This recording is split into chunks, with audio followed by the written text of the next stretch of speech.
I've been attached with the feeling of now waking up with you by my side.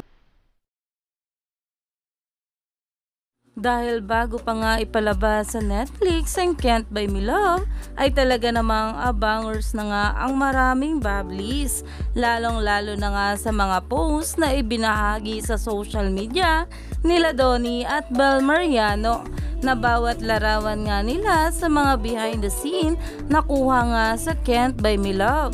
Pero ito na nga guys ang pag-uusapan natin ngayon, ang larawan nga na pinost ni Direct May Cruz Albior sa kanya social media account, na kung saan meron nga itong caption na "My sweet kids, congratulations on your first teleserye", na makikita nga dyan na magka-video call nga itong ating couple na sila Donnie at Bel at si Direct May.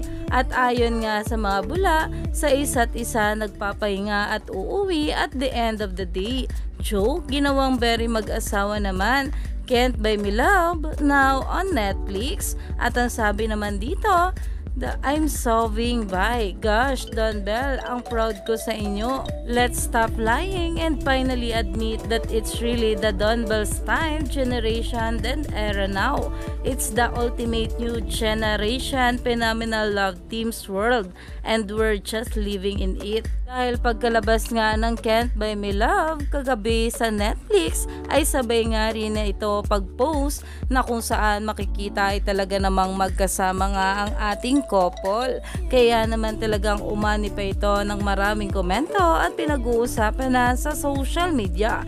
At talaga namang sabay pa nilang pinanood ang Can't Buy Me Love sa Netflix.